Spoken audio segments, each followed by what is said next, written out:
Hello, hello, it's Kitti, your declutter specialist, coming to you from picturesque Atlantic Canada, where it's kind of a gray, cloudy day. Yeah, well, weather happens everywhere. It just seems to be this kind of weather happens here more. Maybe, I guess that's just part of the joys of being on the Atlantic Ocean. And hey, I'm blessed to be here.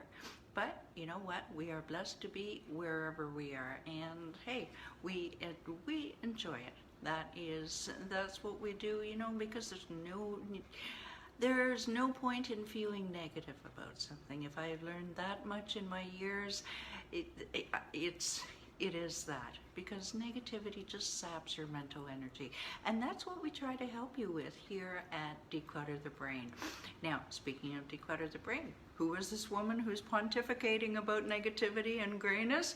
I am Kitti with Declutter the Brain, and entrepreneurs and would-be entrepreneurs hire me to help them eliminate their clutter and overwhelm in 90 days so that they can, dare I say, focus on making more money and creating an amazing, hello Michael, life for themselves and their families. I do believe that physical clutter and lack of focus and concentration are very closely intertwined, and that is why I've designed a system that has helped me, yes me, and my clients eliminate years of clutter without being completely overwhelmed.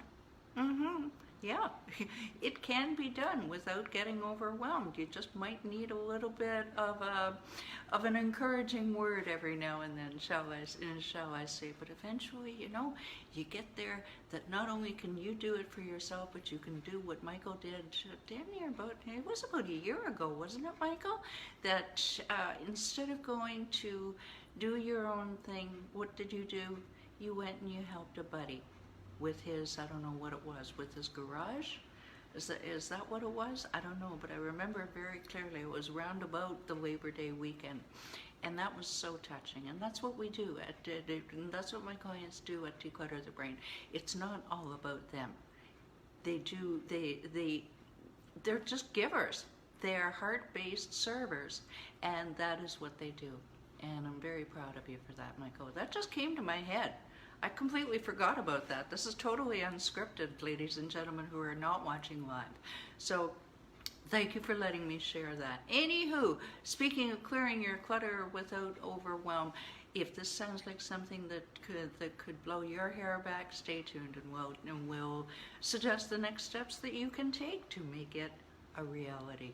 And Declutter the Brain Facebook group, just trying to make sure I don't forget anything. Declutter the Brain Facebook group is a small but dedicated group, and what are we dedicated to?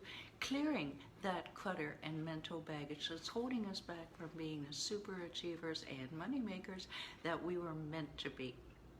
We have upcoming workshops. I got coaching yesterday. I actually know what the upcoming program is going to be.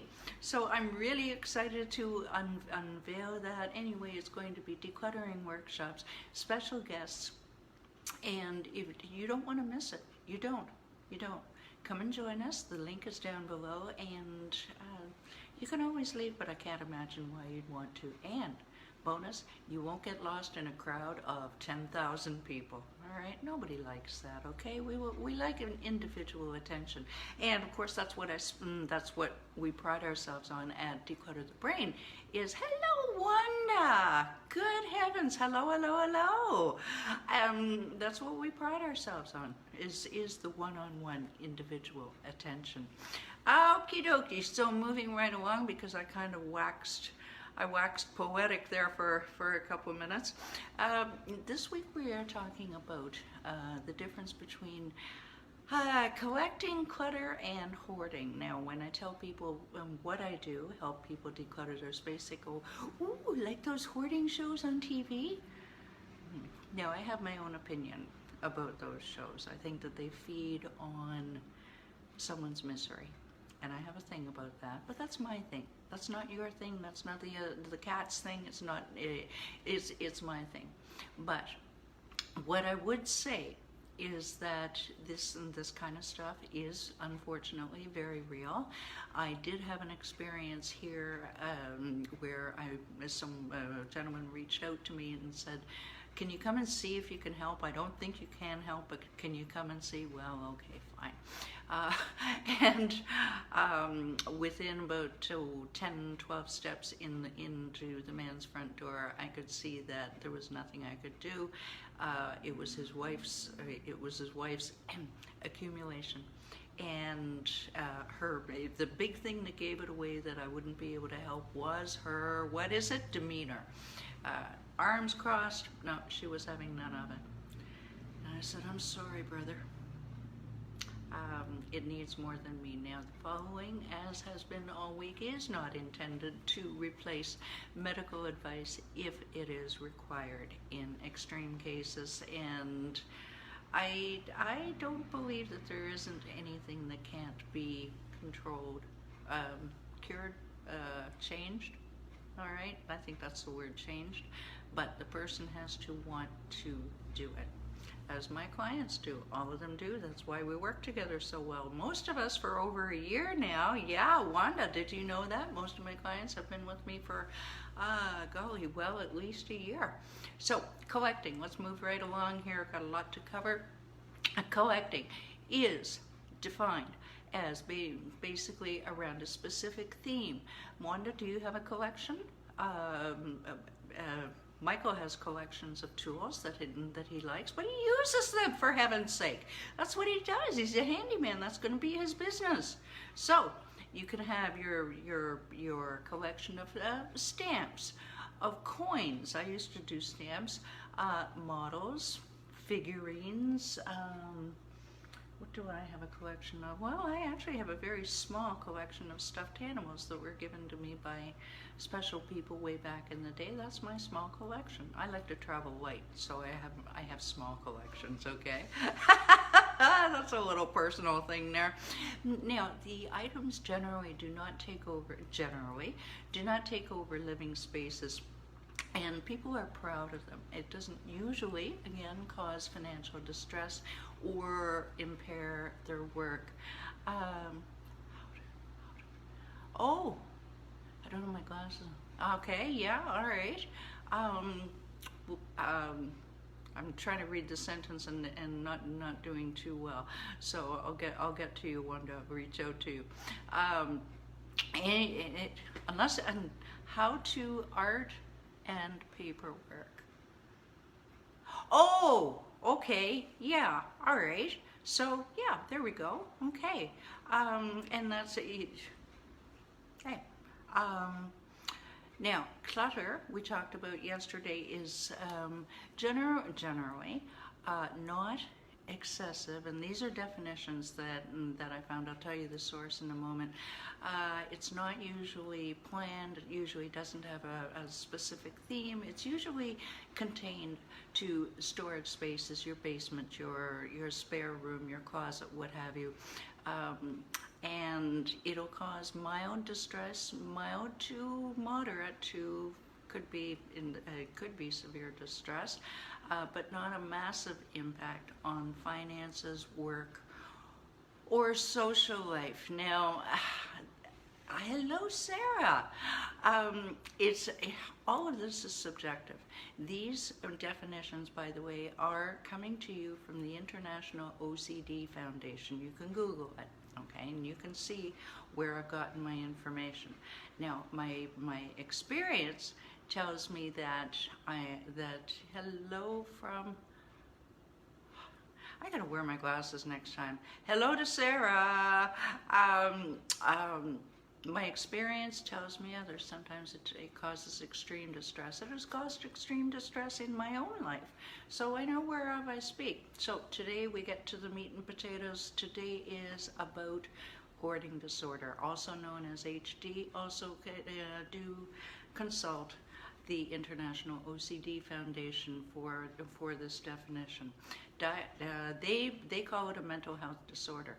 All right, and I quote here. Okay, so diagnosis requires all three of the following: a person collects and keeps a lot of items, even things that appear to be useless or little value, when to most people. These items take over the living spaces and keep the person from using the rooms as they were intended. These items, and number 3, these items cause distress or problems in day-to-day activities. No specific theme, it's unplanned, often excessive. To get rid of these things causes distress. Now that's a big deal here, because in clutter, most people are not, okay, yeah, I can get rid of it, I don't have a problem. Spending may be excessive. Now here's where the problem happens. It can cause sanitation concerns, structural issues. Now, I want to ask you, this is where I have a hard time drawing a line, because I have been here and I am not a hoarder. I know that I'm not a hoarder. So what is a hoarder? Okay, they're giving you these scientific definitions, but they're not really saying anything. So I've come to my own conclusion. My conclusion is that it is what I said earlier about the lady that I went to see.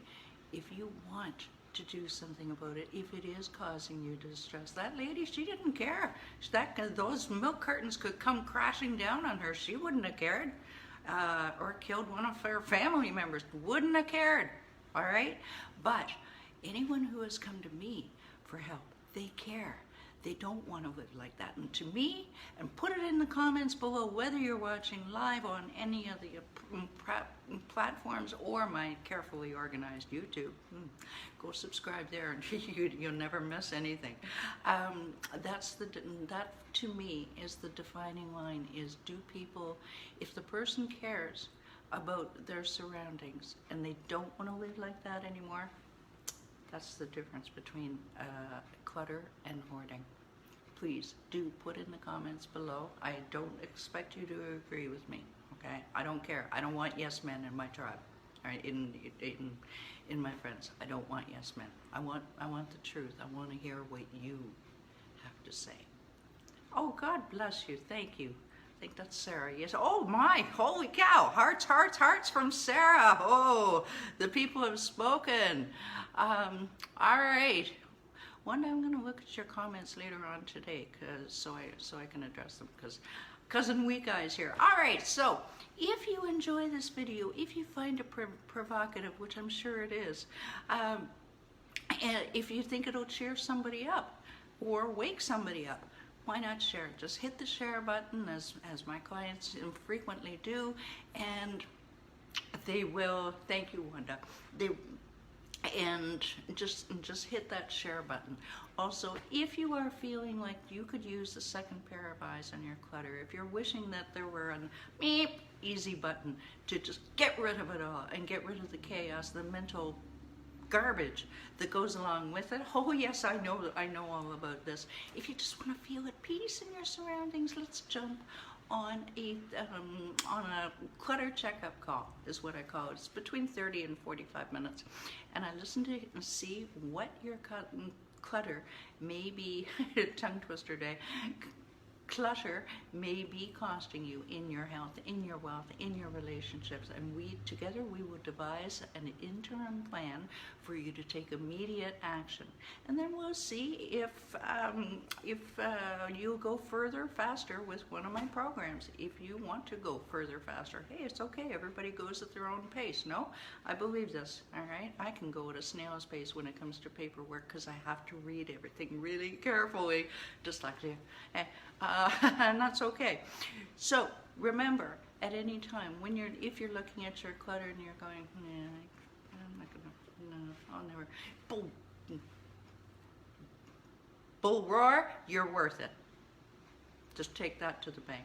Okay, so tomorrow we come back with our final installment of hoarding, etc.